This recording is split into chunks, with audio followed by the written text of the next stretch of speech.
The commander of the Libava naval base, Captain First Rank MS Klevensky, called, reported. Our troops are retreating to the north, strong pressure of tanks, continuous strikes on infantry from the air. Up to Libava on the way of withdrawal there are no equipped positions. At 8 o'clock the enemy took the city of Palangen. Now the enemy is 30 kilometers from Libava. We are ready for defense. By the tone of the report felt that Klevensky stunned by this development of events. We were also discouraged. The defense of the base from the land plans assigned to the land units, and we believe that if it comes to this, the army will repel the blow. Fleet commander called me, and the head of the operational department demanded once again to report what is currently in Libava. We listed in addition to two 130mm batteries, defending from the south and north of the approaches to the port, there is a 180mm railroad battery. From the air, the base is covered by 6 air defense batteries and the 148th Fighter Aviation Regiment of the Baltic Military District. From the land direction, Libava is defended by the 67th Rifle Division of the 8th Army under the command of Major General N.A. Didaev. This division is strongly stretched along the coast. Well, how can Klevensky help the division? At his disposal is a half crew, a machine gun company and cadets of the Naval Air Defense School, reported Pilipovsky. Komflot hesitated. Not much. And what ships were left there?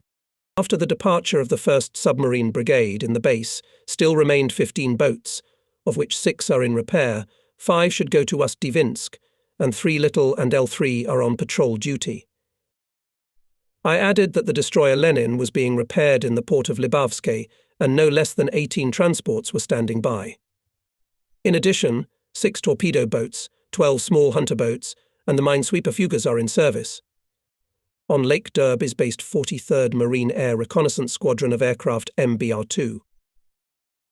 I see, said the commander. Check that all the extra ships went to Vindava and Ust-Divinsk. Communication with Libava was interrupted time and again. We had a lot of worries. Battles were going on at sea and over the sea. But my thoughts kept coming back to Libava. Mikhail Sergeyevich Klevensky, I had no doubt, would do his best. Quite recently, he and I had checked the sea defense of the base in the exercise, in dynamics. Everything was fine then. But will there be enough forces and means to resist the enemy now? In the evening, MS Klevensky again broke through to us on the VHF. I hear close artillery fire.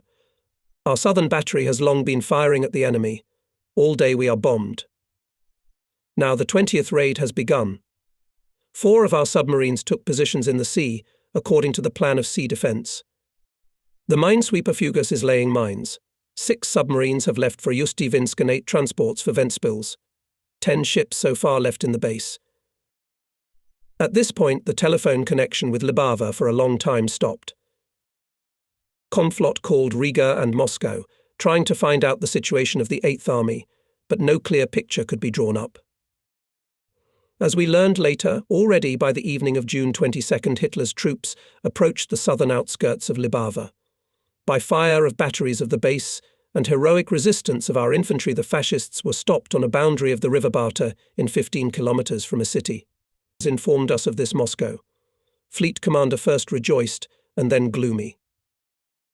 The Nazis bombed the army airfield. Fighter Air Regiment managed to fly from it somewhere. The regiment commander reported the situation in Libava. Is that clear? It's clear, but it means that the base was left without fighter cover. A phone call interrupted our conversation. I left the office, but soon Komflot called me again and silently held out a telegram from Moscow: send all M-type submarines to the area of Memel to defend the flank of our coastal front. I was surprised. But the front is already at Libava. The admiral only waved his hand in reply. Will prepare instructions. A few minutes later he signed a radiogram to the commander of the submarine L3. Fulfilling the order, June 27th, the boat put near Memel mine barrier. Soon 3 transports with Nazi troops perished on these mines. The boat was commanded by Captain 2nd Rank PDD, Grishenko, who afterwards became famous throughout the country for his fighting deeds. It was pointless to send other boats to that area. in fact already in the rear of the front. Conflot reported his opinion to Moscow. They agreed. We had the impression that the General Staff had a poor understanding of the situation at the fronts. Its operational summary said German regular troops during June 22 fought with the USSR border guards, having little success in some directions. In the afternoon, with the approach of advanced units of the Red Army Field Forces, but the attacks of German troops on the predominant length of our border were repulsed with losses to the enemy. That the enemy suffered heavy losses in this we did not doubt for a moment. We knew our Soviet people, their devotion to the motherland, their fearlessness in battle. But everything else in the telegram was far from the truth and caused only a feeling of annoyance. We received reports about the bombing of Riga and Vindava. Our base Hanko was hit from Finnish airfields. Fortunately, no serious damage. What about Libava? It became known that having failed to break into the city from the south, the fascists bypassed it and are now attacking from the east, from the Grubini area, at night called Rear Admiral P. Train-in. Yesterday evening the 43rd Naval Air Reconnaissance Squadron flew to Riga to Lake Kish. "What's the matter?" the commander asked. It turns out that the enemy approached Lake Derby east of Libava, where the squadron used to be based, and our seaplanes had to fly to Riga. It became obvious that Libava was surrounded. Soon this was confirmed by MS Klevensky, briefly reporting by radio that the base was already under enemy fire. Parts of the 67th Infantry Division are defending on the outskirts of the city. Through Moscow it was learned that the troops of the 8th Army waging continuous heavy fighting are already retreating to Riga. Libava remains surrounded. Commanders of submarines and transports, which arrived to Ust-Divinsk from Libava, confirmed that the garrison of the encircled base is heroically defending, but its forces are melting with every hour. By the way, later in the documents captured from the enemy was found a record marked June 25th due to stubborn resistance and heavy artillery fire. The offensive of the 291st Infantry Division is suspended. Yes, that was the case. On June 24th, the defenders of Libava soldiers, sailors, cadets, working groups not only stopped, but even counterattacked and somewhat squeezed the Nazis, who had begun to infiltrate into the city. The military council and all of us, officers of the staff, thought about how to help the garrison of Libava. The Navy had no land forces. Send ships to Libava. But all the combat forces of the fleet were busy with mine laying in the Gulf of Finland and the Gulf of Riga. Help with aviation. But all our strike aviation at the request of the front was operating near Riga and in the Luga direction. Libava continued to fight. More than once the base tried to bombard an armoured train of fascists from the area of the railway station Trobinja. However, it was destroyed by the accurate fire of our naval batteries. From the area of Tosmari factory the enemy was expelled. But although short-lived, the appearance of enemy soldiers near the military harbour played a fatal role. The commander of the repairing destroyer Lenin, Lieutenant Captain Afanasiev, reasonably fearing as if the fascists had not captured the ship, blew it up. As the senior of the group of repaired ships, he for the same reason ordered to blow up and 5 submarines that were in the dock. After that, there were more explosions. The mine storehouse of the base was being destroyed. The commander of the frontier ships detachment and the commander of the raid guard, seeing the destruction of the base, left with their boats to Vindava. As a result, only transports and 5 torpedo boats remained in Libava. The 180mm 4-gun battery, no, 18, the pride of our railway artillery, was in a difficult situation. The enemy surrounded it from all sides. The battery commander Captain Lisetsky acted decisively and boldly. Under the very nose of the enemy, heavy transporters rushed forward. While the enemy recollected, the battery broke out of the ring. On the way, the battery was surrounded more than once, fought hand-to-hand battles, repaired the railroad track. Every now and then, coming under fire, they advanced through the area occupied by the enemy. The battery was saved. It broke through to Riga, and then together with the units of our army withdrew to the east. The garrison that fought suffered a great loss. The division commander, Major General NND, died. The DF died. The defense of the city was headed by Captain First Rank MS Klevensky. All night we tried to clarify the situation at Libava. Chief of Fleet Communications Colonel Zernov, usually calm, imperturbable, now nervous, every minute wipes sweaty forehead with a handkerchief. He gets the most. Suddenly I see him running with a sheet in his hand. In a hurry, almost knocked me down.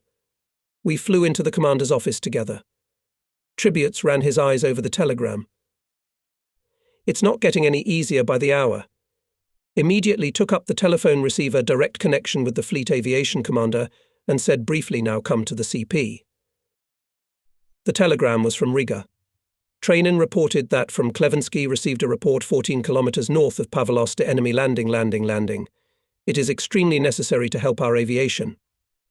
There was no time left for clarifications, and clarifications we had to act.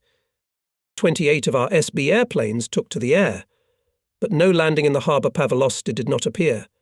Apparently someone misled Klevensky. We received an order from the People's Commissar of the Navy Libava should not be surrendered in any case. The garrison of the city fought fiercely. Soldiers and sailors, workers, party and Soviet workers, Komsomol activists, everyone who cared about the Soviet power, went to the firing lines and repulsed frantic attacks of fascists. On the roads leading to Libava, dust clouds were rising. German motorcyclists were rushing forward, counting on a close victory. They saw the suburbs of Libava and anticipated a pleasant vacation. But they were met by friendly fire of Soviet patriots and were drawn into heavy, bloody battles.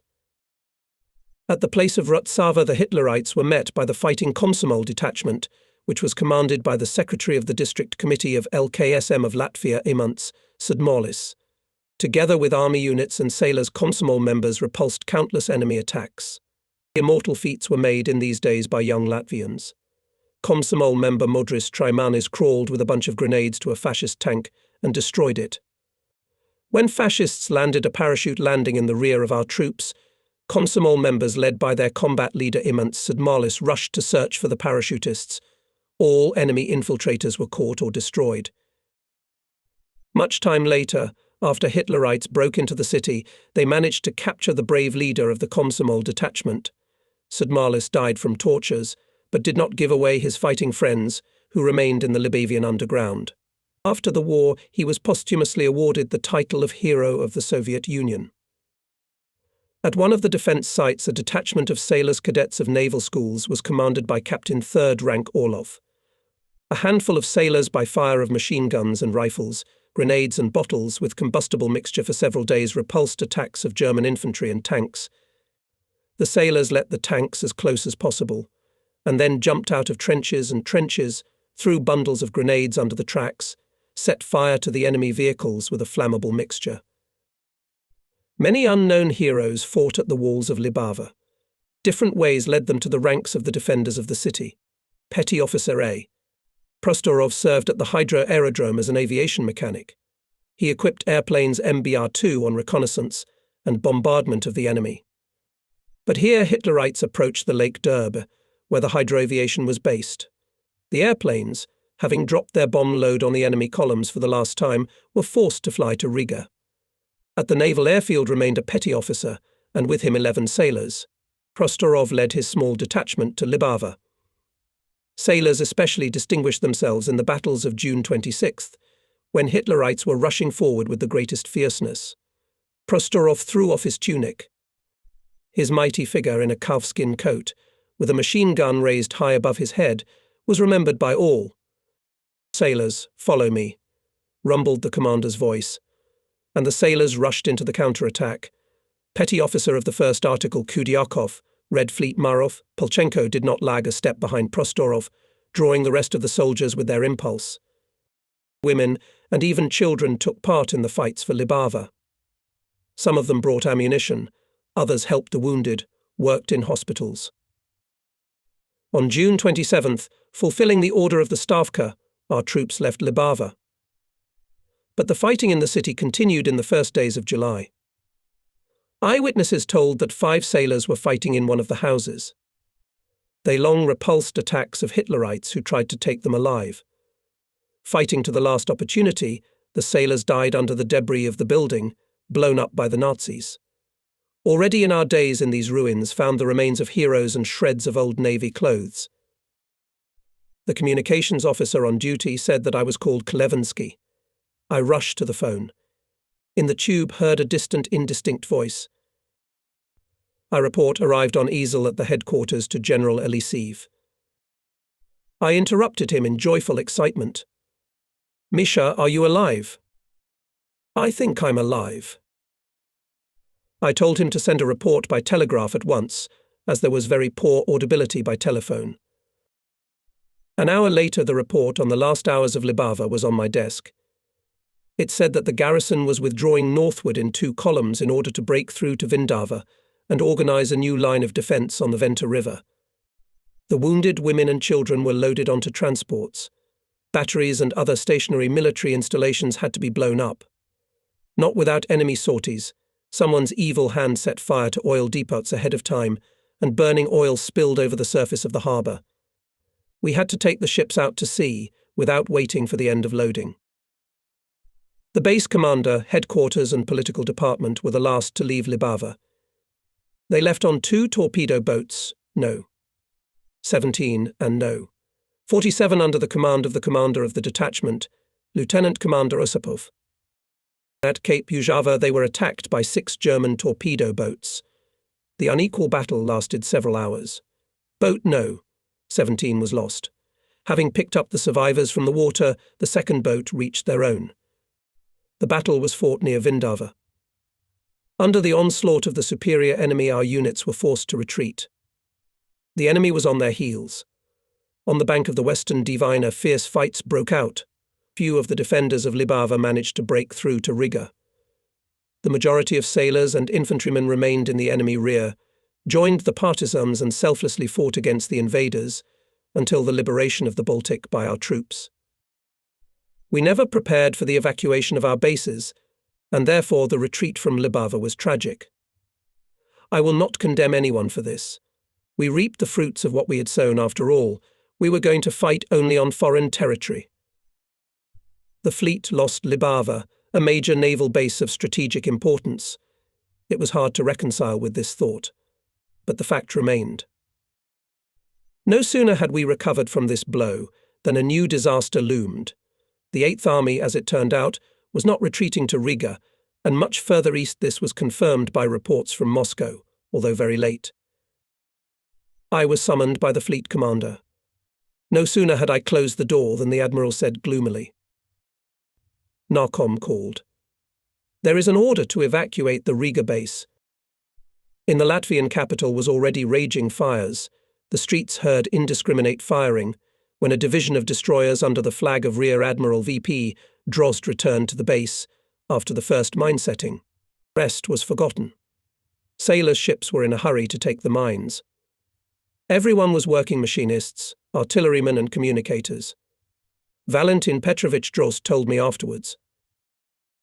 Imagine fires and firing getting closer and closer to the port. We don't know who is firing and why. Why fires break out in the port I don't know either.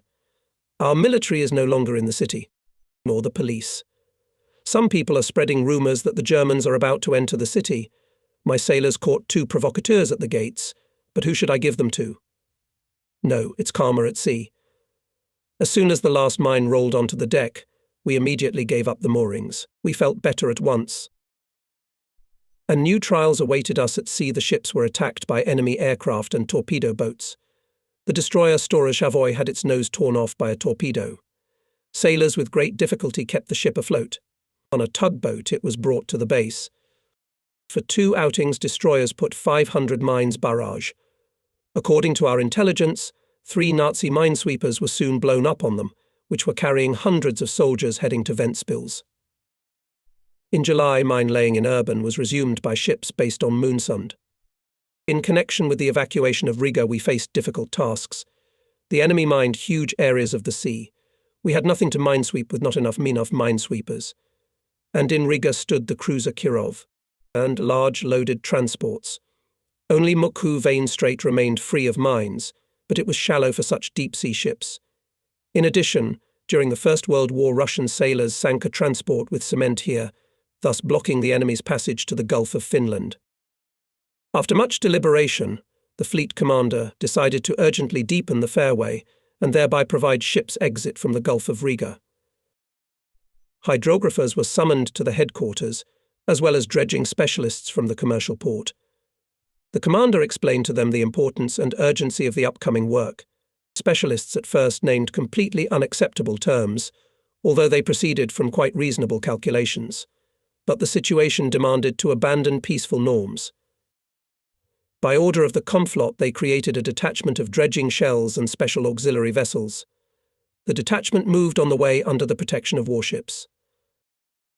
The works in the strait were not interrupted neither day nor night. Sailors of dredgers did not leave their places for days. There were no breaks for lunch, dinner, or sleep. Food was brought to the battle stations. The weather was in alliance with us. Visibility worsened, and at night a thick fog came. People rejoiced at the gloomy sky. There was less danger of air raids. Fascist intelligence, of course, found the ships, crowded in the strait, but apparently did not figure out their true purpose. The titanic labor brought its results. Narrow, shallow strait turned into a navigable highway. At first, ships with a shallow draft passed through it, boats, destroyers, small transports. The attempt of fascist aviation to bomb them at the crossing was not successful. The situation with deep-seated transports was worse. Without waiting for the end of dredging works, the sailors began to transfer cargoes to other ships. For 3 days, the transport's second 5-year plan was unloaded while it was able to pass the shallow places of the fairway. One by one, the transports left the trap and headed for Tallinn. The cruiser Kirov, the powerful icebreaker Keke, Voldemars and several transports with a large draft remained at the roadstead. We had to hurry. From hour to hour, we expected massive raids of fascist aviation. Guiding of the main ships was appointed for the evening of June 29th, when in the northern part of the fairway work was not yet over. In the most dangerous places, hydrographers put small buoys with a limited range of blue light. P. Drozd, who led the conduct of the cruiser, told me that any combat trip, any fight with the enemy for him was easier than that anxious night. At first we were working with our own machines, Valentin Petrovich told me. Then suddenly the red sand under the stern stirred up and all kinds of mud appeared. The machines were stopped. The hull of the cruiser touched the ground, and the grinding sound went straight to the heart. We on the bridge even shrank back. But we had to hurry before it got dark. Again we give the smallest stroke forward. The cruiser moved slowly, navigating by the faint lights of buoys. We strove to follow the fairway exactly. And yet at midnight again felt the shock, and the cruiser sat tightly on the stone bank. We stopped the course, and then how many towing lines were broken? We did everything we could. The nose of the cruiser was stubbornly sitting on the shoal. Only after 3 hours we got off the bank and went further. The next day the dredging works in the northern part of the strait were finished, and the cruiser passed the most dangerous place. It was safely followed by all transports and icebreakers. The 1st Submarine Brigade also passed safely to Tallinn. When Kirov passed the last fairway marks, all the ships, boats, tugs and dredgers were shouting hurrah, waving their caps and visors joyfully. The will, endurance and diligence of Soviet people won. The most valuable ships were saved. They went to the Gulf of Finland and stood in defense of Tallinn. The next day we received an order from the People's Commissar of the Navy to organize a detachment of ships consisting of 4 destroyers, 2 patrol ships and several minesweepers based in Moonsunda for the defense of the islands and the Gulf of Riga, as well as for mine laying and actions on enemy communications in the southern part of the Gulf. Fulfilling this order, we met with new difficulties, because the Moonsund archipelago had no anti-aircraft and mine protection, and most importantly, there was no fuel and fresh water for the ships. We had to think a lot about solving this problem. We had a lot of worries, but the heavy thought did not leave our heads. What happened at the front? Why are we retreating? Only 10 days of war, and we lost Libava, Riga, and it was time to think about the defense of our main base. Fighting off attacks.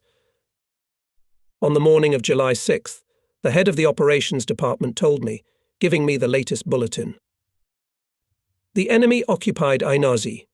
His motorized infantry and tanks are approaching Pärnu. The Estonian authorities are urgently evacuating the port of Pärnu.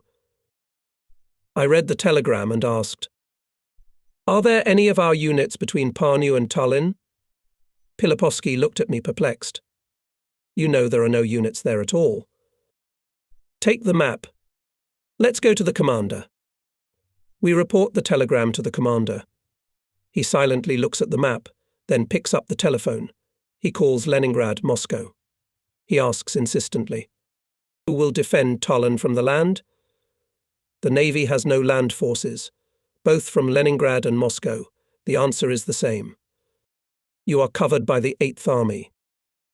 Conflot size. I heard that when the enemy approached the western Divina, now he is in Estonia, moving towards Tallinn, and we still do not know what the 8th Army is doing." The Military Council of the Fleet appealed to the government of the Estonian SSR for help in organizing the defense of the capital of the Republic. The Central Committee of the Party and the Council of People's Commissars of Estonia put at our disposal all the necessary means for the creation of engineering structures. The soldiers of the garrison went up to build the fortifications. 25,000 citizens took up crowbars and shovels. All construction organizations of the city with their equipment and stock of materials were mobilized. The chief of the engineering department of the fleet, military engineer of the first rank Konovalov, a first-class expert in fortification, was in charge of all these works. Tallinn turned into a front city, strict quiet, with patrols on the streets and checking passes in the evenings. 3 frontiers were being built: the main defensive line 9 to 12 kilometers from the city, the second line on the outskirts, the third in the city itself, on the approaches to the harbours and piers. People worked selflessly, often under enemy bombardment. In the city, hastily formed infantry units from sailors who came off the ships and volunteer workers. To help our land forces, the fleet headquarters prepared a sea landing. It was to land from ships in the rear of the enemy in the area of Parnu. To establish communication with the 8th Army, we, with the Chief of Intelligence, Major Frumkin, and the representative of the Central Committee of the Party of Estonia, Bukharev, went to the army headquarters, which, according to our information, was 50 to 60 kilometers southeast of Tallinn. We left in a passenger car. In an hour we arrived in the supposed area of the headquarters location, but found no one there. There was not a living soul in the surrounding farms. It was as if everything had died out. Though it alarmed us, we decided to drive a little further to the southeast. The tall forest encircled the highway. It was dark and cool, like a mountain gorge. Our car came around a corner and almost hit a green barrier. The road turned out to be littered with huge pine trees. The chauffeur braked sharply. We jumped out with automatic rifles and lay down in a roadside ditch. The forest was thick, dark, impenetrable. And then I thought how thoughtless it was to go with operational documents without a solid guard. In those days the front line was changing rapidly, and everything could be expected. There was an ominous silence around us, and somewhere in the distance we could hear gunshots. We lay there, silent, listening. The first to break the silence was the young, energetic Bukharev. "It's a stupid situation." "What shall we do, Admiral?" We lay down a little longer, then we got out of the ditch, approached the rubble. The cut pines are lying in a heap. It would take dozens of men to pull them apart. The chauffeur with difficulty turned our long Z's on the narrow highway, and we drove back. It turned out that it was only a coincidence that saved us from disaster. At that time a fire truck with armed soldiers was coming from Narva to Tallinn. It diverted the attention of the bandits, who had ambushed us near a forest blockage. The firemen bravely entered the battle and, although they suffered losses, won the fight. Many of the bandits they shot, and the rest fled. We had to deal with bandit gangs more and more often. They were local nationalists who had been hiding in the underground during the Soviet regime. There were also guests from abroad. As it turned out later, by the beginning of the war, Hitlerites had created in Finland detachments of volunteers from Estonian emigrant fascists. Having undergone special training, the first detachment Erna I landed in the north of Estonia on July 9, 1941, from Finnish fishing boats. Another squad, Erna II, led by a German intelligence officer, was delivered by airplanes and dropped by parachute on a swamp in the Kortla area. These gangs quickly grew at the expense of the Kaitselites Estonian fascists, and soon they already included about 2,000 scoundrels. Knowing the terrain well, Kaitselites helped Hitlerites in every possible way. They destroyed our communication lines, blew up bridges, created debris on the roads, attacked our units. Unfortunately, we did not immediately recognize this danger. This is the only way to justify our careless forest trip. Returning to Tallinn, we received a telegram from the headquarters of the 8th Army. It turns out that he was already far east of the place where we were looking for him. The hastily formed rifle units received combat tasks. On July 30th, the naval detachment under the command of Colonel I.G. Kostikov went to the front. It all consisted of old serving sailors. They were tall, brave and cheerful guys, truly Russian bogatirs. The detachment firmly settled on the highway Pärnu-Tallinn and delayed here the advance of the enemy, which gave us the opportunity to complete new formations for the defense of the city and build the necessary engineering obstacles.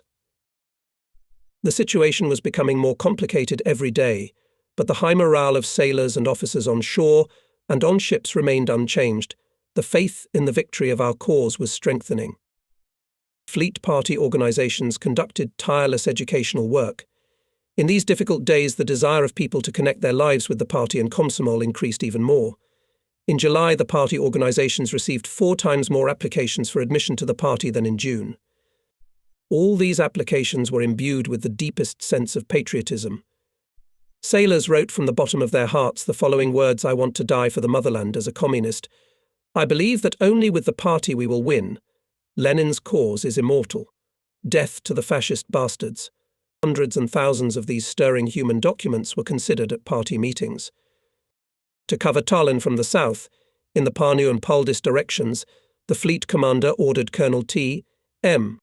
Parafilo to set up a barrier to the south of Marjam consisting of 1 battalion of a separate brigade of Marines, and to the north the other 3 battalions of the same brigade took up positions. This created some depth of land defence in this area. The Paldiski area was covered so far only by the men of the construction battalion. Our forces in this direction were small, but still the road to Tallinn and Paldiski was covered. Fleet units and NKVD units were gradually deployed around Tallinn. The Estonian government began to create national formations. Who would unite all these forces and lead the land defence of the base? The position of the commander of the main base did not exist at that time. Therefore, the fleet headquarters had to pay more and more attention to the fighting on land. In the second half of July, the enemy approached Narva. The commander of the 8th Army asked us to support the infantry with fire from the sea. The Soviet units, which were retreating eastward along the coast, had almost no tanks. Their artillery was also weak. We understood this and tried to help the army men in any way we could. To send ships to shell the coast, we had to find at least 2 pairs of minesweepers for controlled trawling of the area of the firing position and approaches to it. We found these trawlers. For their trawls the next day, destroyer Surovi, under the command of Captain 2nd Rank V. F. Andreev went to the intended position. Since dawn he was firing at the advancing enemy. Then the destroyer was replaced by gunboat Red Banner. The accurate fire of 6-inch guns of the artillery ship, a veteran of our fleet, inflicted great damage to the fascists and delayed their advance on the seaside section of the front, near Narva. We understood how important it was to stop the enemy at least for a short time, so that our land forces could gain a foothold on the new frontier. Sailors always gladly and eagerly fulfilled the requests of the army men. Dozens of grateful radiograms received ships from the infantry. Often crushing fire from the sea fell on the enemy in the most critical minutes for our troops. Almost before each responsible firing on the shore, the flagship artilleryman of the fleet, Captain 1st Rank N.E. Fennon, personally checked the training of the ship's gunners, the organization of fire correction, did not forget to inspect the guns themselves. Take care of every shell. Ammunition, thrown into God's light like a penny, only raises the enemy's temper. Nikolai Eduardovich instructed young lieutenants, however, already commanding combat units. He always spoke calmly, slowly and confidently. Remember that the main thing is not the speed of fire, but a good adjustment of fire. Captain 3rd Rank Barinov, the assistant to the flag officer on anti-aircraft artillery, was no less demanding. He also spent a lot of time on the ships, teaching, checking, helping with advice and demonstration. Hundreds of firings were conducted by the fleet ashore. Their high efficiency testified to the fact that our flag officer and his assistants did not devote so much time and effort to their wards in vain. To strengthen the defence of our communications and approaches to Kronstadt, the fleet began in July to create an eastern mine position in the area of the islands Gotland-Seskar. The fulfillment of this task was entrusted to a specially formed in Kronstadt detachment of ships under the command of Rear Admiral Y.F. Rawle. Y.F. Rawle was a great specialist in mine warfare. He was the head of the combat training department in the People's Commissariat of the Navy, but in the first days of the war asked to send him to his native Baltic fleet, where he spent a good half of his life. Always serious, focused, Yuri Fedorovich was a deeply educated sailor and a strong-willed, authoritative chief. He took up the task with all his energy. Almost every night the ships left Kronstadt to lay mines. The most difficult and dangerous of them was led at sea by Y.F. Rawle himself. We continued to strengthen our mines in the mouth of the Gulf of Finland. More than once I had to be on the ships during the loading of mines. Sailors worked with special enthusiasm, dexterously, skillfully. Mine barriers Okai and Ural were rightfully considered to be the best ships in terms of training and cohesion of the crews. Minzags participated in all mine-laying operations of the first days of the war. They were often hit by enemy bombardments, and once they were shelled by a 12-inch battery of the Finnish Fort Makiluoto, but everything went safely thanks to the endurance and skill of the commander. On the Okays served capable young navigators K.M. Kononov and V.K. Tarasov. K. Tarasov, artilleryman L.X., Lindemann M.I., Zakharov F.N. Reznichenko. In the fact that the ship became the Guards, a great merit of these officers. But not everywhere our mine-laying operations went smoothly. Once, with a load of mines, went to the Gulf of Riga detachment of 3 destroyers and 2 patrol ships. It was commanded by Captain First Rank Koroshkin, who kept his flag on the patrol ship Tucha. In the covering detachment were 2 destroyers Strong and Angry, also loaded with mines. Our aerial reconnaissance before this reported that the enemy in the bay is not. And suddenly we intercepted the radio, transmitted from the destroyers to the commander of the detachment Koroshkinu, that in Urban found a German auxiliary cruiser and 2 destroyers type Jaguar. This stunned us at headquarters. Where could a cruiser with destroyers appear in the strait if they were neither at sea, nor in Vindava, nor in Libava? However, the report was on the table. Reported to the fleet commander. He ordered our aviation to bombard the fascist ships. Bombers of Colonel Krokhalov, hero of the Soviet Union, immediately flew to the specified area. And there was already a battle. True, neither cruiser nor destroyers at the enemy was not. There were only a floating base and 2 minesweepers. But they were the first to open fire, and all our ships were stuffed with mines. To fight in such a position is more than risky. And yet the destroyers of the covering squadron opened fire from the extreme distance. Under the cover of a smoke screen, the enemy began to withdraw. But one enemy shell still hit the stern of the destroyer Strong. From the explosion ignited a smoke bomb, and then one of the mines. The fire could spread to other mines, and then the ship would have died. Wounded Senior Red Ensign I.P. Yuloshenko, Petty Officer of the 2nd Article V. Karpov, Senior Red Ensign V. S. Alexandrov and Lieutenant S. Alexandrov and Lieutenant M.Y. Gorovoy rushed to the place of fire. They threw overboard a burning sabre, managed also to throw overboard a blazing hot ball of mine. The explosion was prevented and the ship was saved. Captain First Rank Koroshkin, having received a report on the discovery of the enemy cruiser, ordered his ships to withdraw and dump the mines, so that, freed from the dangerous cargo, to engage in battle with all forces. But the enemy at once lay on a reverse course.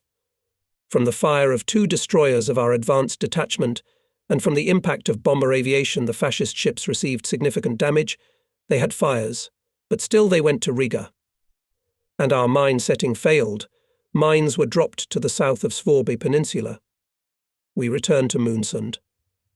Well, one learns from mistakes, but we were convinced more than once what golden men on our ships.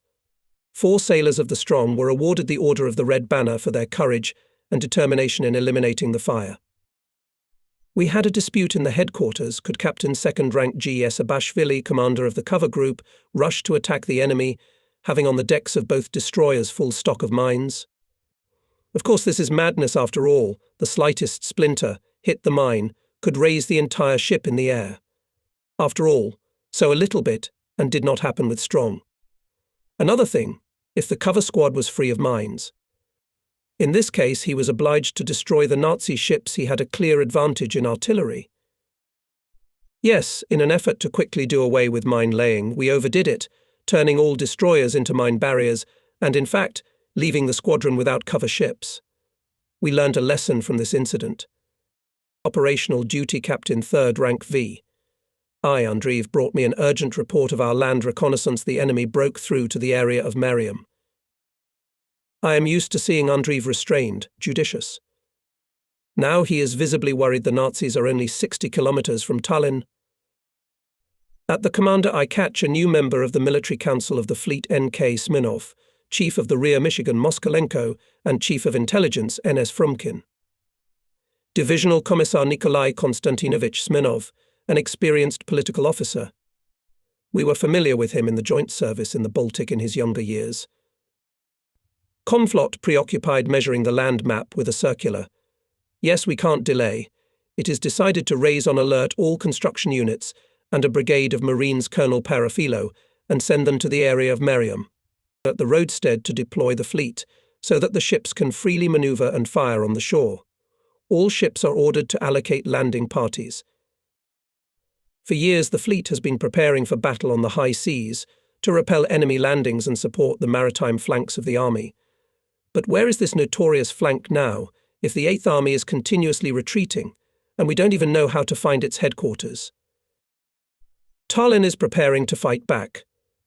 The ships have taken their positions on the roadstead. The Central Committee of the party and the Estonian government have called on the communists and all workers to take up arms. The city has frozen.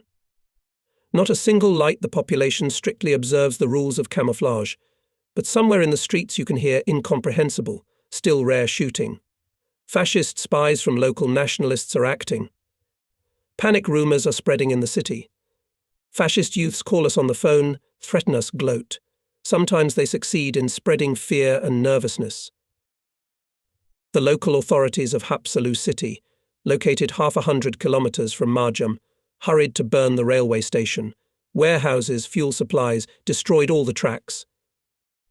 The intention to leave nothing for the enemy is commendable, but it is a misfortune when it is carried out prematurely. With the destruction of the railroad station, we lost telephone and telegraph communication with Rohukula and access roads to this important port for us. The ships based here, we were forced to transfer to the island of Easel. Soon the 249th Rifle Regiment and the Marine Brigade concentrated in the area of Marjama. And this immediately brought results. The fascist troops stopped. They hastily pulled up here their motorized infantry and self-propelled artillery. But these units were already on the march under the blows of our aviation and suffered heavy losses. For several days there were persistent battles. The Navy formed all new rifle units. They were immediately sent to the area of Mariam. One early morning I was awakened by Colonel Zernov. He was glowing. There is a connection with the headquarters of the 8th Army. Here is a telegram. From it became clear that the Army Command received all our messages. The danger looming under the main base, understands and will take all measures to stop the enemy. This telegram encouraged us very much. Although we were well aware of the difficult situation of the 8th Army, of the heavy losses it had suffered, still it was a powerful neighbour, whose mere presence infused us with new strength. Soon we felt that the army lives and acts. It was able to block the way of the enemy. Its units, which remained near Tallinn, are fighting steadfastly. Under the blows of infantrymen and sailors, the fascists began to withdraw from Marjam. Our ships continued to operate in the Gulf of Riga. From all points of view, the Moonsund archipelago was a key position in our theatre. Light forces, destroyers and patrol ships were laying mines in the urban strait, based on Moonsund. We were well aware that with the occupation of Libava, Vindava and Riga, the fascists will try to use the sea routes to supply their troops in the Baltics. Our task was to disrupt these transportations. The enemy daily conducted aerial reconnaissance of the Straits of Moonsund, followed our ships there. Rear Admiral Drozd was always expecting airstrikes. To protect the ships from them, he developed a special disposition, maintained constant communication with the fighter aviation, based at the airfield on the island of Ezel. The ships were always ready to drop anchor to repel enemy aircraft attacks on the move, having freedom of maneuver. This good solution required a large consumption of fuel, which was delivered by sea from Tallinn. Acceptance of fuel was carried out by ships at the roadstead, which was associated with serious difficulties and a lot of time. Therefore, not all ships could participate in the fulfillment of combat missions. But we had to put up with these difficulties. We rejoiced that at Marjama the enemy was stopped. But a new trouble awaited us. We received a report from Ezel from the head of the island garrison, General Elisiv. The enemy fired artillery fire at our boats from the Virtsu Peninsula. The reconnaissance sent there found enemy infantry and 120mm battery. Where could the Hitlerites appear there? We asked General Elisiv to clarify the situation. The next day he reported that the enemy from the same area shelled Cuivastu-Pierre, and with shells of larger caliber. 2 RMBR-2 airplanes bombed this battery, and fighter aviation stormed motorcyclists and infantry, conducted fire and our battery. The enemy was silenced. We look at the map and are amazed, how could the enemy penetrate here? Our reconnaissance continued to find out the situation. The commander called the chief of intelligence. Frumkin, report what's going on in the Virtsu area. And the major himself was lost in conjecture. It was not his fault that the operators did not pay attention to the report that on July 9th enemy soldiers had been detected northwest of Pärnu on the road to Virtsu. At that time no one paid any attention to this report. But now it turned out that a battalion of motorized infantry, tanks and self-propelled artillery had been deployed on the peninsula. Now they are already shelling our destroyers on the Mufu-Vienne roadstead. Later it turned out that several fascist self-propelled guns, accompanied by tanks and a detachment of motorized infantry, had rolled from Pärnu to the eastern shore of the strait to Virtsu Wharf on an excellent highway overnight. Of course, through their Kaiserlight agents, the Nazis knew perfectly well that there were no Soviet soldiers in the whole area, so they moved quite freely. Virtsu Peninsula is located in the narrowest part of the strait against Cuivastu Wharf on the island of Ezel. Therefore the German guns could shoot the entire strait, and most importantly the fairway on which our ships travelled. With this we could not reconcile. The fleet commander ordered Major General Elisiv urgently landing sailors with the support of ships to destroy the Nazi battery in the area of Virtsu. The task was not easy. Obviously we had to first make a reconnaissance of the landing site. After all, we did not know what forces Hitlerites have on the peninsula. Finally, it was necessary to form a special landing detachment to prepare its fighters, to organize interaction with the allocated ships and aviation. All this required time, and while each ship passing through the strait was exposed to the Nazi battery fire. Drozd organized a special smoke in the fairway at the time of passage of ships. It helped not a single enemy shell did not hit the target. But to go in a cloud of smoke, listening to the whistle of shells and the rumble of their close bursts is not a pleasant occupation, especially when you consider that the ships, usually loaded to capacity with mines, passed only 4 kilometers from the enemy battery. Coastal artillery Ezel many times fired on the peninsula, trying to destroy the enemy guns, but those, apparently all the time changing positions, and cover them failed. Rear Admiral Drozd told me. Returning from the mine laying. When approaching Virts I commanded full speed. Guns to starboard, and the sailors joked, now the Nazis will start a salute in our honour, and then everything goes on, as if by Note's salute of fascists, our answer to them and smoke screen from the boats. 20 minutes later we are at anchor, home. And so it was every time we entered and left the strait. Major General Elisiv difficult task is fulfilled. On the night of July 18th, 3 of our coastal batteries from the islands of Adel and Muku opened fire on the enemy, and by 3 o'clock finished the artillery preparation of the landing area. A composite battalion of sailors then landed on the Virtsu Peninsula. 3 of our destroyers supported the landing. By 10 a.m. The whole area was back in our hands. Since July 18th, we generally began to breathe easier. The Hitlerites' frantic attack on Tallinn was clearly beginning to lose its initial strength. Parts of the 10th Rifle Corps of the 8th Army, together with units of the fleet, finally cleared the Marjama area from the fascists and even began to push the enemy southward to Pärnu. For a long time we fixed a more or less clear front line from Pärnu to Tartu. The door from the rear to the main base of our fleet was slammed in front of the enemy's nose. We bought time to create land defences for the base and to form a large number of new rifle units from the fleet personnel to support the regular army units. During these hard days of fighting on the land defences, dozens of our submarines took up positions all over the Baltic. We waited with great hope for the results of their combat activity. However, the first reports from the sea saddened us. The submarine warfare was also not as planned in our plans. Submarine commanders searched for the enemy, repeatedly met his convoy, but those consisted of small ships and went under the coast at extremely shallow depths, where our boats could not come within torpedo salvo distance. There were other difficulties. They were revealed during a conversation with boat commanders who had just returned from their positions. I remember how the commander of the Sheikh 311, with frustration and indignation, reported, "Comrade Rear Admiral, it hurts to the point of pain. I clearly saw the fascist transports, but they were in Swedish territorial waters and under the reinforced protection of patrol ships." Always lively and witty, the commander of the 2nd Submarine Brigade, Aoral, with a serious look, asked, "Could it be that they were travelling along the very edge of territorial waters?" The boat commander did not catch the irony and continued, "We are categorically forbidden to violate the neutrality of Sweden, and the fascists cover themselves with the Swedish flag, and we can do nothing with them. What claims could there be against the submariners? Apparently we, the leaders who planned submarine warfare, had to think about everything. Yes, we will continue to stay out of Sweden's territorial waters. We will respect its neutrality. But on the high seas we must sink the enemy without a miss."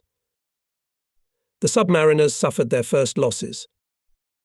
On July 21st, late in the evening, I was informed about the entry of submarines M94 and M98 into the Gulf of Finland.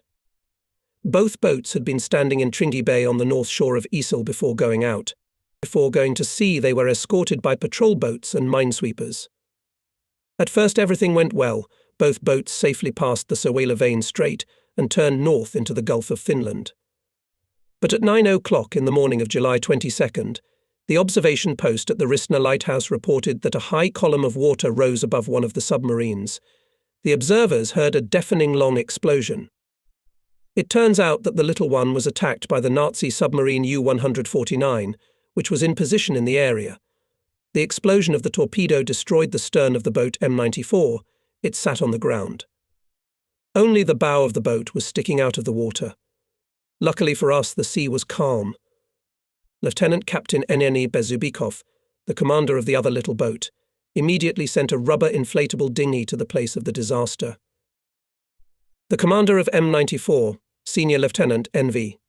Dayakov, the commander of the steering department Kompanits, and the foreman of the engine crew Laptiv, who were on the bridge at the time of the explosion, were thrown overboard.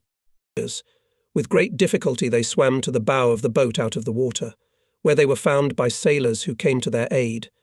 While saving their comrades, the M98 submariners almost died themselves. Their boat was also attacked by the enemy. Fortunately, the torpedo passed by. At 10 o'clock, the bow part of the damaged boat was submerged in water. But in the half-submerged compartments were 8 sailors and engineer Captain Lieutenant Vises Shiliev. The officer announced to the sailors that he was taking command of the ship and assured them that everyone would be saved. All that was needed was calmness and diligence. The sailors were given individual rescue apparatus. Shiliev checked whether everyone knew how to use them. On his order, all sailors gathered in the fighting deckhouse, closed the lower deckhouse hatch. Now it was necessary to unscrew the flooding valve, but it, as it turned out, jammed. Finally opened. The cabin was filled with water, threw back the hatch cover, and everyone went to the surface. The last to leave the ship was Engineer Captain Lieutenant Shiliev. A barge approached from the shore and picked up the submariners. No matter how sad was the case of submarine ships' destruction, I admired the calmness and courage of our submariners, thanks to which they were saved. 9 days later, we met the returning from the campaign underwater minesweeper L3 commanded by Captain 3rd Rank P. D. Grishenko. This boat in the previous voyage very successfully put out a mine bank in the area of Memel. It blew up and killed 3 Nazi ships. And here is a new campaign. P.D. Grishenko told us in detail about the actions of his ship. On July 15th, L3 together with S8 left Tallinn. Before entering the Baltic Sea, both boats were escorted by minesweepers and 2 airplanes, Sea Scouts MBR-2.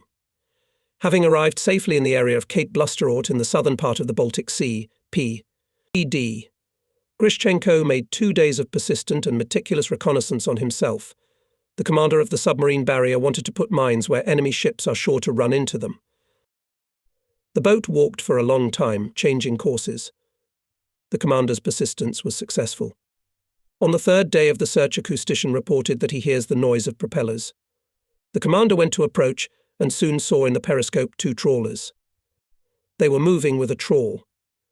Having determined the course of the Nazi ships, P.D. Grishenko turned around and went 2 cable meters ahead of the minesweepers. It was a daring decision.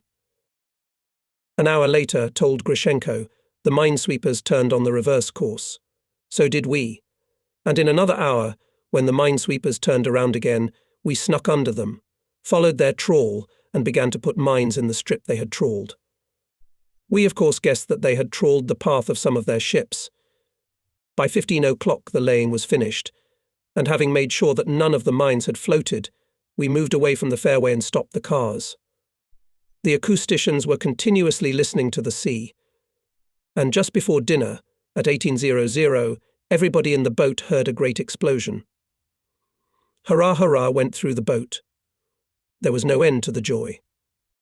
It's the first, joked the submariners, and there were still some goodies left for others. The boat had to leave here as quickly as possible. Therefore, the sailors did not hear the second explosion, they learned about it later. On the mines put by the Soviet boat, another fascist transport exploded and died. When returning from the position at Cape Steinnorth, the fascists discovered the boat and for almost a whole day pursued and bombed it. L3 was damaged but did not lose its fighting ability and came safely to the base. Many damages were repaired on the move. The work was led by Engineer Captain Lieutenant M.A. Krastelev, a talented and experienced specialist. Soviet submariners withstood the tests with honor. The soul of the crew were communists, led by the commissar of the ship, senior political officer A.I. Bakhanov. Our submarines, aviation and surface ships kept the enemy in constant fear. I remember, came to me the head of intelligence N.S. Frumkin, joyful, radiant. I have information that the enemy panic closed all the main Skerries fairways. 1 German submarine has already died. Having signed another report to the General Staff in Moscow, I look at the smiling Major. Comrade Frumkin. Even if your information, as the scouts say, requires clarification and verification, I still thank you for the message. Everything goes to that not today, so tomorrow we will begin to beat the enemy properly. And the Gulf of Riga is ours. Heavy news came to us from different parts of the land front. On July 11th, the Finns penetrated deeply into our defences in the Petrozavodsk direction. On the Leningrad direction, Pskov was abandoned, and the fighting was already in the territory of the Leningrad region. The 8th Army, as a result of long days and bloody battles, was pushed back by the enemy to the north, and was cut off from the main forces of the Soviet Army. Front reports we received in the headquarters at night. By morning they were processed, put on the map to report to the fleet commander. We used to listen to the report of the operational duty officer on the headquarters, very lively and active Lieutenant Captain Lukyanchikov, and silently follow the tip of his pencil. The front line was moving closer and closer to Leningrad. Everyone understood that a deadly threat was looming over our beloved city, the cradle of the revolution. And how are things at Vyborg? I ask. The tone of the duty officer becomes more cheerful. There are no special changes here. 50th Rifle Corps, 23rd Army is firmly holding its position. Fire support it provides from the Vyborg Bay, our detachment of Skerries. We were reassured by the famous reasoning of the great naval commander Admiral S.O. Makarov. No matter how hard it is for us in battle, we never know exactly how hard at the same time, and the enemy. After we learned that Hitlerites really had a hard time here. Despite the difficult situation of our troops, they inflicted huge damage to the enemy. The situation on land was alarming for us. But we did our job. Ships and naval aviation almost every night mined the fairways of the enemy in the Finnish Skerries, in Obensky Strait, and in the eastern part of the Gulf of Riga. These daring actions were successful, stealthy, and without losses.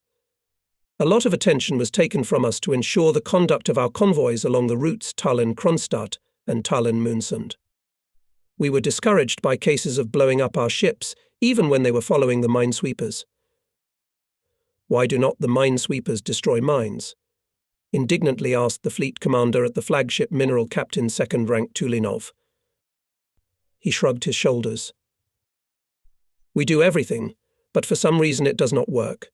Urgently summoned from Leningrad the most qualified experts in the fight against mines. Captain 1st Rank Ivan Alexievich Kariev, an old sailor, a great expert in minesweeping, who had sailed on minesweepers during the First World War, came with them. Having familiarized with all the cases of blowing up the ships following the trawls, mine gods at once confidently declared Hitlerites use special mines, electromagnetic and acoustic. We need special trawls. But let me ask the commander, where can we get these trawls? It turned out that the Marine Scientific and Technical Committee has long developed domestic electromagnetic and acoustic trawls. They have already passed all the tests and received the highest marks. Now both trawls are being further improved, Kariev calmly explained. This reference amazed us all. We, it turns out, have good trawls, but we want to make them even better. And meanwhile our ships are being blown up and sunk, and people are dying. The fleet commander requested through Moscow at least 2 copies of electromagnetic and acoustic trawls. A few days later a wooden trawler with an electromagnetic trawl came to Tallinn from the Scientific and Technical Committee. We let it into the very thick of mines. It worked perfectly. The newest magnetic mines exploded far beyond its stern. Soon a second ship came in. There were no more electromagnetic minesweepers yet. If only we'd gotten such wooden boats before the war. They would have saved dozens of ships and hundreds of human lives. We in the headquarters understood perfectly well that the enemy would try to widely use the Obensky Strait for their maritime transportation. That's why we mined the strait, sent here submarine patrols, kept destroyers in Moonsund, torpedo boats at Minchu Pier, and a squadron of bomber aviation at Kagul airfield on the island of Isle. The shore-based 180mm battery on the Svorby Peninsula was also aimed at the strait. Planes of the 73rd Air Regiment were conducting a continuous reconnaissance of the area. I was not once present at the telephone conversations between the fleet commander and the commandant of the island area, Elisiv. Alexei Borisovich asked Komflot, "How are things in Urban?" The general invariably replied, "Everything is in order, the reconnaissance flew, the enemy was not detected. Observers of our battery are also both watching the strait. Once again check the readiness of torpedo boats and aviation. Do not miss the convoy." A few minutes later, a similar conversation took place on the phone with the new commander of the fleet aviation, General M.I. Samokin. He usually answered, "Do not miss. We will strike." And it had to happen. On July 11th and 12th, operational air reconnaissance at sea was not conducted, as the entire 73rd Air Regiment carried out combat missions on the land front. Not without reason, says the proverb, where there is thin, there is torn. On July 12th, the commander of our heavy battery on the peninsula Svorby, Captain Stiebel, suddenly reported that he was shelled by 3 Nazi destroyers. The Nazis were shooting badly. There were a lot of underflights. Of course, artillery medium-caliber destroyers no damage to the turret battery could not bring. This is like an elephant mosquito bites. But the very fact of brazen enemy sortie forced to think. General Elisiv was called. He added nothing new. The destroyers appeared, shot and disappeared from sight. In the afternoon, from the airfield of Kagul flew our fighter plane for reconnaissance of the strait. As already mentioned, we had no other airplanes that day. Every 10 minutes I call the duty officer on communications and ask if there are no reports from the scout. No, nothing has been heard so far. We look at the map of the Gulf of Riga, as if it could tell us something. Just before dinner, the duty communications officer came running. There's a big convoy in Urban.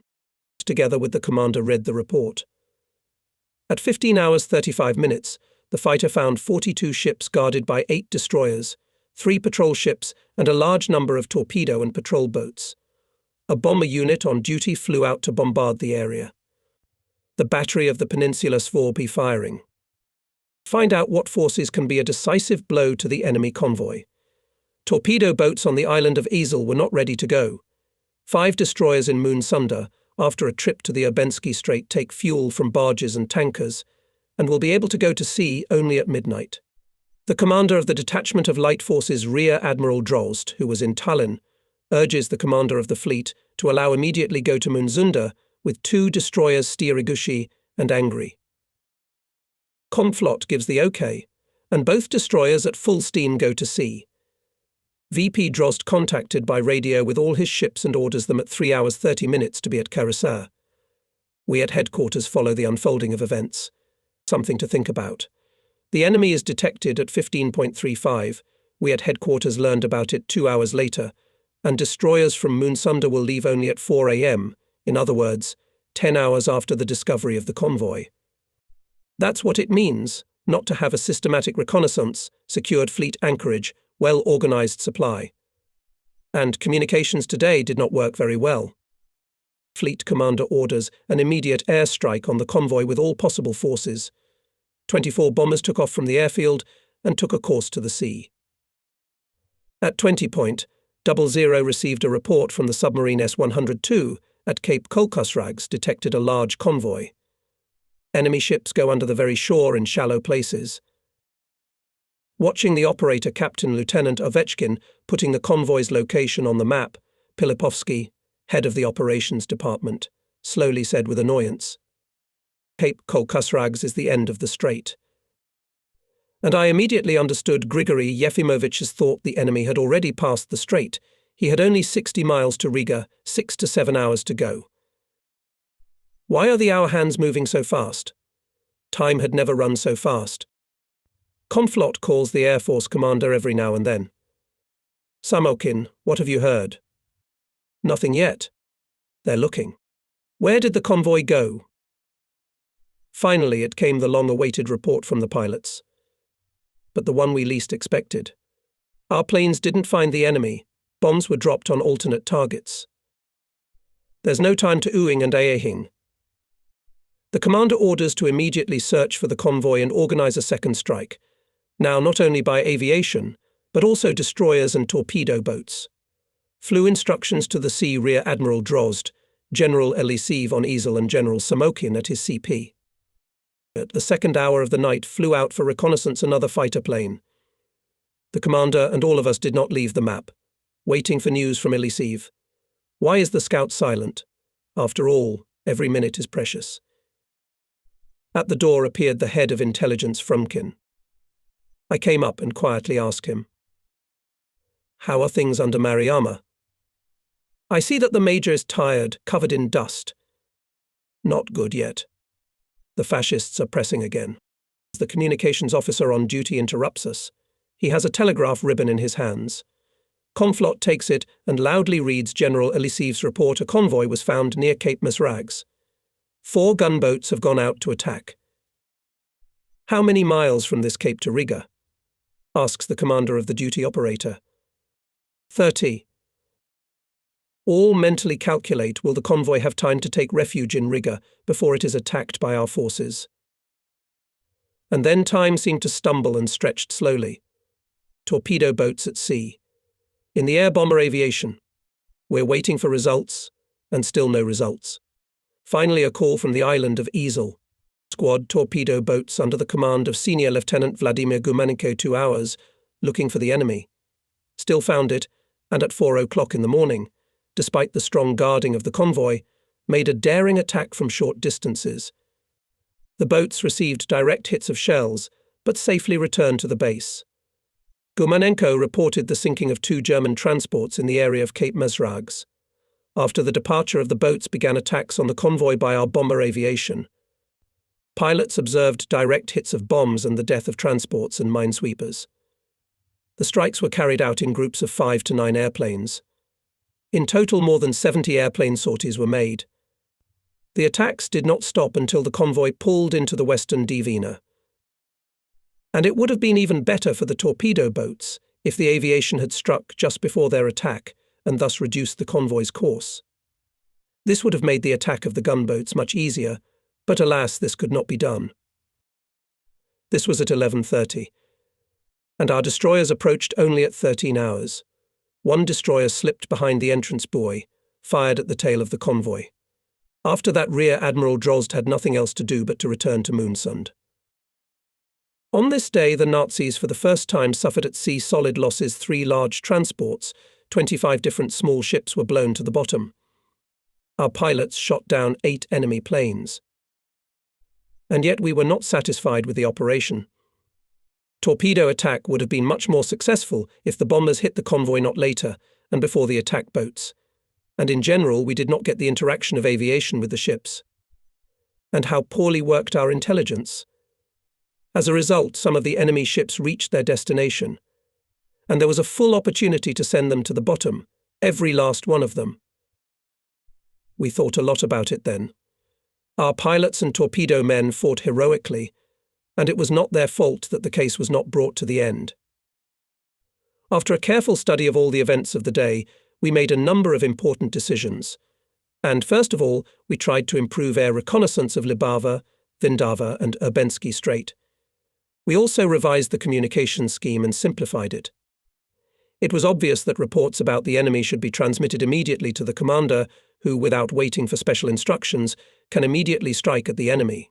Under our previous scheme, reports went through many instances, and as a result, we, for example, learned about the enemy last, although the organization of strikes on convoys by different forces largely depended on the fleet headquarters. July 15th. Our mine torpedo aviation put mines directly on the approaches to the River Daugava. On these mines, a few days later, blew up a large Nazi tanker. Individual successes could not calm us down. Again and again at the fleet headquarters, we discussed the issues of combat interaction. It became obvious that without friendly work with General Alisiv and his staff, we cannot straighten out the situation. I had to meet with Alisiv and talk about everything. For this purpose, on July 19th, I went to the island of Ezel. By car, we reached the port of Rohukila. Here we got under heavy bombardment and sat in some pit for about an hour. There was no other shelter. We could not understand what exactly the fascists were bombing. The already destroyed port, burnt-out wharf lines, broken apartment houses and blown-up oil storage tanks. Everywhere protruded charred, twisted iron. In the air carried the smell of burning. And the bombs continued to fall and plough the black, greasy ground. Again and again flew fragments of stone. The windows of our car were shattered. We were covered with garbage and mud.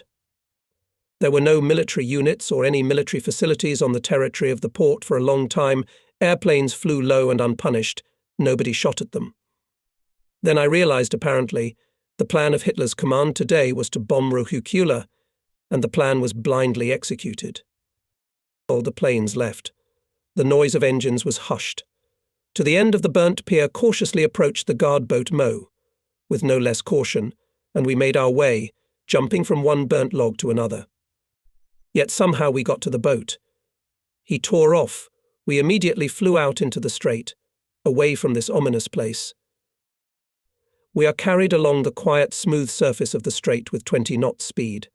We're approaching Cuivastu Marina. We are moored perfectly. I sincerely admire the skillful, precise work of sailors. As a former chief mate of the destroyer, I am quite satisfied with it. Thank you, bosun. You have a good mooring crew. I say goodbye to the tall petty officer of the first article. He smiles quite a lot. On the shore I am met by the Chief of Staff, Lieutenant Colonel I. Oktinsky, a sturdily built, trim middle-aged man. We get in the car. I ask to drive as quietly as possible and scrutinize the area. On both sides of the highway is boiling work sailors, Red Army soldiers and local residents build pillboxes, bunkers, digging ditches, install hollows. Closer to the coastline are erected anti-landing obstacles and urgently completed battery. It is necessary to tell directly the headquarters of General Elisiv correctly located its forces. Exactly in these bays Hitlerites after tried to land their paratroops and were shamefully repulsed. During the whole day I did not see a single person who was not engaged in affairs related to the defense of the island. The natives had organized themselves into building parties. Sailors and soldiers were bringing in and dropping off materials and engineering parts. The clanking of iron, snorting of trucks, blows of shovels and axes, and sometimes deafening explosions the rocks were being destroyed with Tolcom. The commander of the coastal defense of the Baltic area, aka the commandant of all the islands, or as we called him in telegrams, KRBOBR, Major General A.B. Elisiv, an old Baltic sailor Bolshevik, together with Brigade Commissar G.F. Zaitsev invested a lot of energy to prepare a worthy response to the enemy. Their labours were not wasted, each island turned into a mighty fortress. The headquarters built itself a good command post of field type, with reliable protection from aviation bombs. General Elisiv met me near his dugout, where there was a small table and 2 benches. Many formation chiefs were not very clear about the staff work and its specifics. They explained all failures and difficulties by the lack of authority of their own or higher headquarters.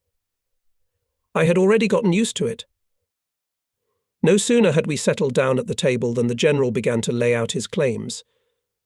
I barely had time to write it down, realizing that until he said everything he had accumulated in his soul, none of our conversations about cooperation, battle management and intelligence will not succeed.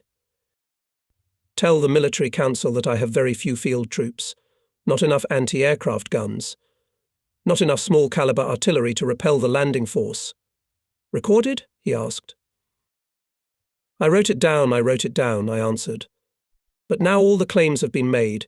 I closed the notebook and said, Comrade General, I also have a few questions for you, and immediately went on the offensive.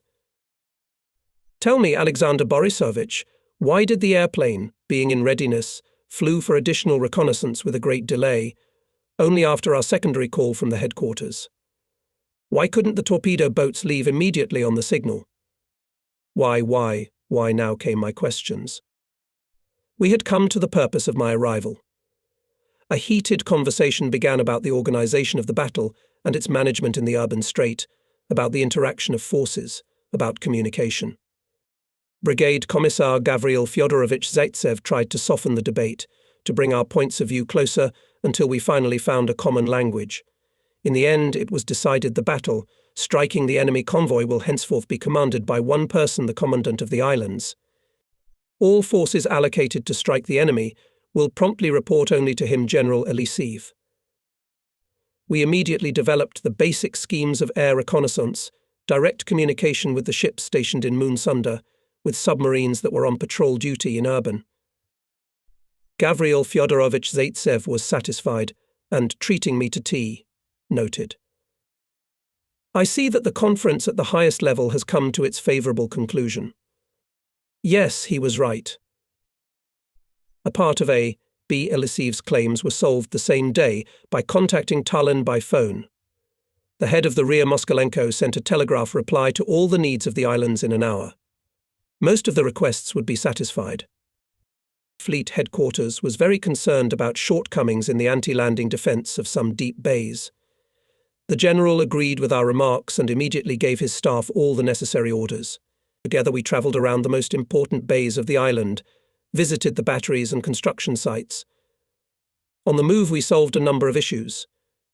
In the evening I returned to Tallinn. I went straight to the operational map. I see that the front line has moved away from the city. G. E. Pilipovsky explains. Parts of the 8th Army strengthened and hold positions on the line Panu-Tartu. During the day they drove the fascists 20 kilometers to the south. That's good. And how are things at sea? The chief of the operations department takes the magazine. As if it's not bad either. Torpedo boats captains 2nd Rank Cherokov and Solomatin made a successful raid and again put mines on the fairways at the Finnish base Porvoo. I'm looking at the map. And what are these crosses? I ask the operational duty captain, Lieutenant Ovechkin.